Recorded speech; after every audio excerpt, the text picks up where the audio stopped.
Yeah, it's not going to be Iraq. It's not going to be Afghanistan. It's going to be the end to the world as you know it.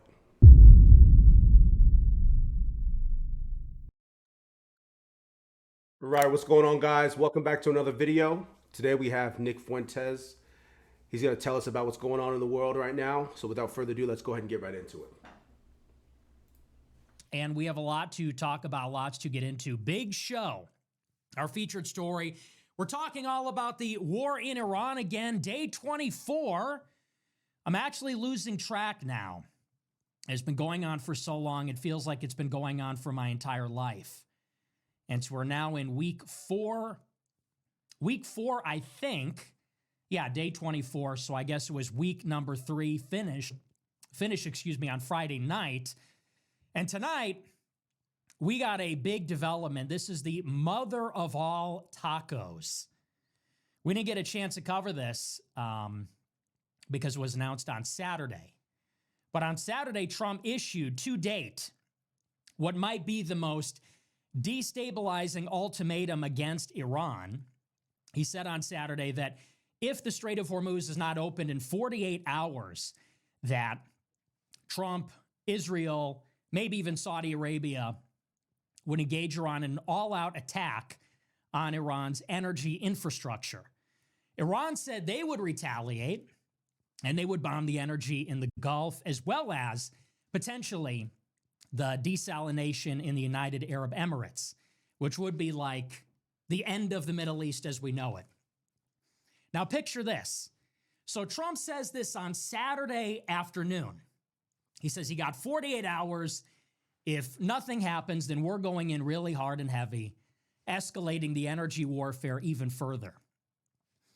Like we talked about, Iran says if that happens, it's an energy war. We're going into Qatar, we're going into Saudi Arabia, the Emirates. We're all in as well.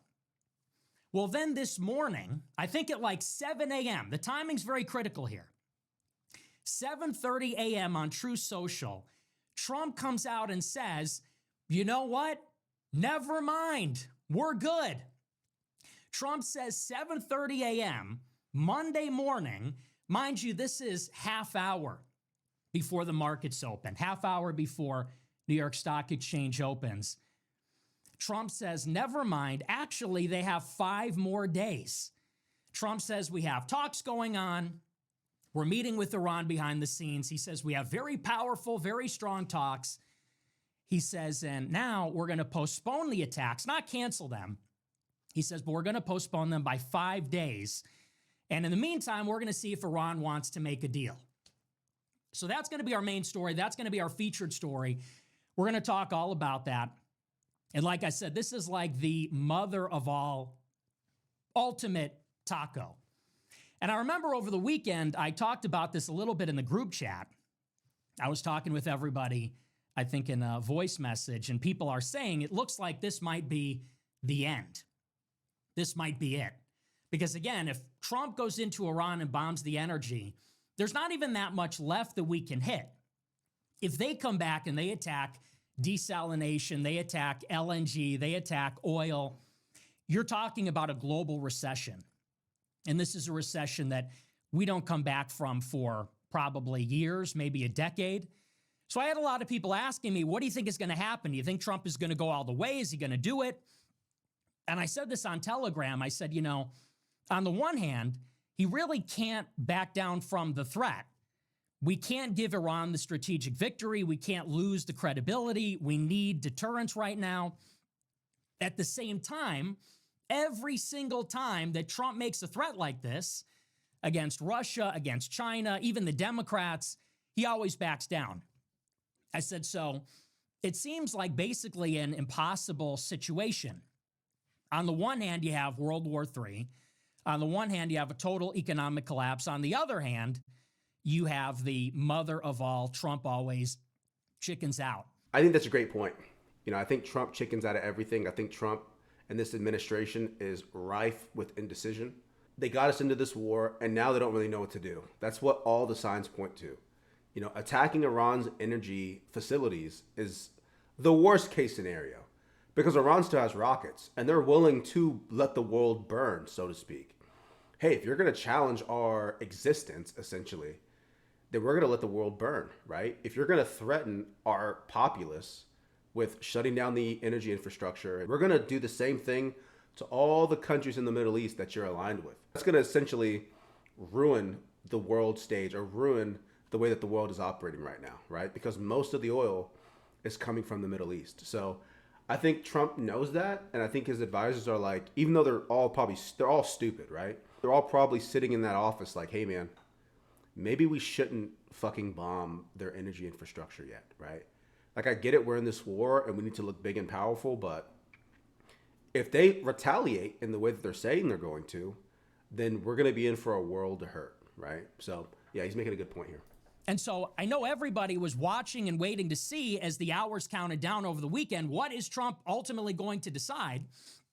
And then this morning, literally buzzer beater at the last minute, Trump comes out and says, you know what, we're good. We're going to push it back by 5 days. And of course, the reason the timing is so conspicuous is because you have to consider the bounds of this entire episode in the conflict. He makes the announcement on a Saturday morning and says he got 48 hours. So in other words, he says this after the markets close on Friday. So that's all done.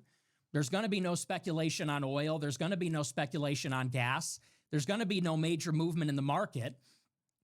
And then just an hour before the markets open on Monday, he gives the all clear and it's all over.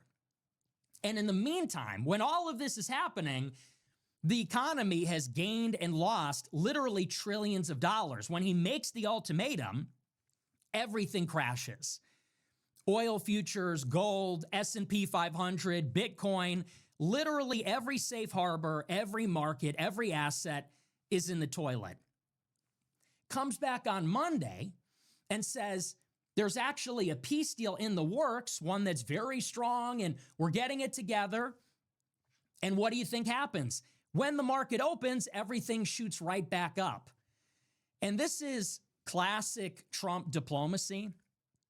I don't know if this was the case in the first term, in the first administration, but at least in the second administration, it seems that every statement, every action, almost everything that Trump does is a calculated deception to manipulate the stock market, commodities trade, and financial markets. Follow the money, baby. Whenever Trump says something on Truth Social, he's trying to make a dollar somewhere, right?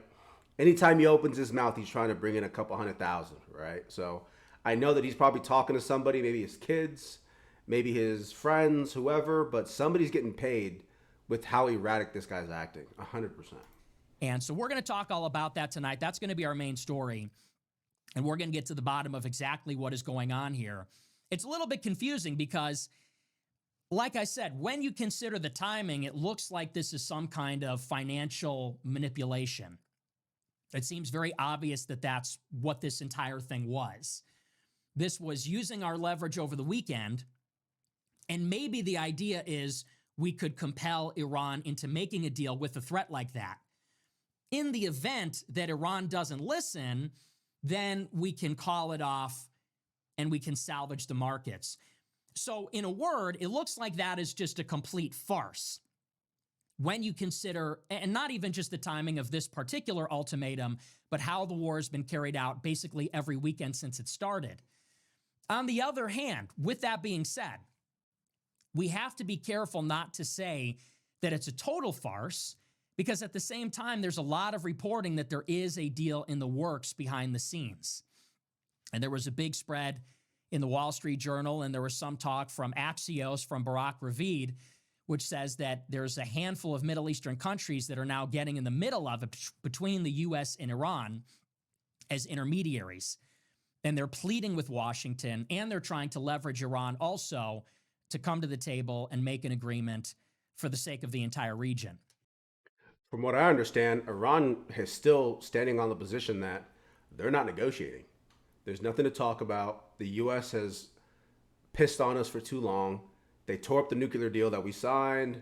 They're bombing our country. They're killing our people. Like, there's nothing for us to talk about. You killed the Ayatollah, right? The head of a religious group, right? And the head of the state. You're bombing 15,000 targets hit, apparently. From what I understand, Iran doesn't want to talk. And to be fair, I wouldn't either, right? I got the Strait of Hormuz closed. Okay. You can't do any business. I'm hurting your pocketbook. All the other countries in the world are hating you now because you started this war. So why would I negotiate? It all makes sense. I wouldn't negotiate either. So we're going to unpack that. We're going to address all that. We'll talk about the timing with the financial markets. We'll talk about, to the extent that it's happening, if there is a deal in the works and what either side expects and what that might look like. That'll be our major development. At the same time, and this is, again, going along with the timing of all these announcements, our second part of our Iran coverage tonight, we're going to talk about this force which is being deployed to the Middle East and which is actually growing. So last week it was reported that there is a group of 2,200 Marines on amphibious assault vessels headed for the Persian Gulf. And the type of vessels that they're on and the type of unit that this is, and there are sources from the Pentagon saying this as well, this is the rumor, it looks like Trump is preparing to invade part of Iran, whether that's one of the islands in the Persian Gulf, an island in the Strait of Hormuz, or maybe just a beachhead on Iran's coastline. It looks like Trump is preparing some kind of ground operation in Iran. And this is why they're being a little bit cagey about their rhetoric about the conflict. I said this last week. It's been reported elsewhere. As far as it concerns boots on the ground, they seem to want to have it both ways. And so at once, they're telling people it's not going to be a ground war. It's not going to be boots on the ground. It's not going to be like Iraq. At the same time, however, they're also saying we may do something on the ground. They're saying that it's not going to be Iraq. It's not going to be nation building. We're not going to be engaged in a full-scale, full-spectrum, multi-domain ground conflict like Iraqi freedom. They're saying, however, we do reserve the right and the possibility that we might deploy a narrow and limited ground force, a special force operation, Delta forces, Navy SEALs, Marines, something like that, for a more limited tactical objective. Yeah, it's not going to be Iraq. It's not going to be Afghanistan. It's going to be the end to the world as you know it. What the fuck are these guys talking about?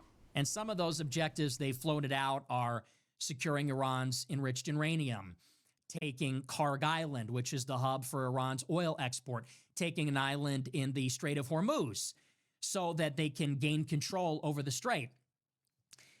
Whatever the operation is, they're trying to have it both ways, where they're going to say it's not really boots on the ground, but at the same time, it's a ground operation. There's going to quite literally be American soldiers on the ground in Iran, whether it's on the islands or it's on the mainland. There's going to be boots on the ground. They're just saying it's not going to be 200,000. It's not going to be, like I said, on the scale of Iraq. So to them, the way they're branding it is that this is not a major ground operation. So while you have this ultimatum playing out over the weekend, where Trump is threatening to bomb Iran's energy infrastructure, and Iran is threatening to retaliate, and now they're giving Iran this 5-day reprieve, while all of this is playing out in the background, you've got Marines headed to the Persian Gulf. And now, it's just been reported today, Trump is planning to deploy airborne troops. The 82nd Airborne is being moved to the Middle East, being put on high alert. This is a group of 3,000 soldiers, and they're not Marines. They're not amphibious assault units like the ships that are currently en route to the Persian Gulf. But these guys will parachute in. They can go anywhere in the world with 18 hours notice. They don't carry heavy equipment or anything like that. But these guys are now being put on alert, potentially, to reinforce the Marines once they make their landing. Now, the timeline for this, which again gets back to, we have to talk about when this stuff is all playing out. The timeline for the Marines and the 82nd Airborne to arrive is this weekend. So our big story is about what happened this past weekend, which is that Trump made his grand ultimatum, this grand gesture. We're going to destroy the global energy market. We're going to tank the economy. We don't care. And then at the last minute, before the markets open, he chickens out. But specifically, he pushes the operation back by 5 days, which takes us to the following weekend, which takes us to Friday. And Trump says there's a big deal in the works. We're having a very strong talk, and they've basically agreed already. It's a done deal. This is how it sounds. At the same time that we have this reprieve, that this operation has been postponed, you still have now what appears to be a pretty serious ground force moving into position for the attack. So you almost wonder, did Trump extend the deadline by a week because he's waiting for the Marines to get there? Because then the Marines and the 82nd Airborne are going to attack next weekend? The markets close Friday, he makes the ultimatum. The markets open, he pushes it back until the next weekend. Friday, the markets close. There's a ground operation in Iran. They see if it is successful. And then maybe by the time markets open the following Monday, he's got better news. You see how disgusting this is? See, while you're working your ass off to pay your bills and provide a life for yourself, this administration that took office is playing games with you, right? They're sending your sons and daughters, they're sending your friends and your brothers and sisters to war, right? To potentially die in another country over a conflict that we didn't need to start, right? They're posting shit online and lying to us about, oh, everything's fine, we're negotiating, or, oh, we had really great talks the other day with Iran about ending the war. And meanwhile, they're playing the market to benefit, right? To make money. So while they're playing with people's lives and soldiers are dying and they're bombing other countries and ruining relationships with our allies, on the back end, they're royally fucking you, the American people, by manipulating the stock market to enrich themselves. It's an incredible thing, isn't it? Maybe that is how Trump is playing this. And we'll talk about all that. We'll give you the details. We'll get into what precisely is happening. But it appears, at least for now, this is our second aspect of it, that the Pentagon, the military planners, Central Command, they have not abandoned their plans to invade Iran in some capacity. And so I think we're going to see that before the war is over. So we're going to talk all about the timeline. We'll talk about the force package, and we'll try to spell out the pattern of how we got to this point. Because I think if you look at how the war started over the past 3 weeks, how the war has been conducted, it tells us a lot about what we just witnessed in the past few days and where we're going potentially in the next 2 to 3 weeks. All right, we're going to end this here. Nick Fuentes, again, hitting on some hard topics on his podcast. Let me know what you guys think about this video in the comments below. Also, if you enjoyed this content, please consider liking and subscribing. I'm really trying to grow this community and grow this channel and build it up. But until next time, I'll see you guys in the next video. Peace.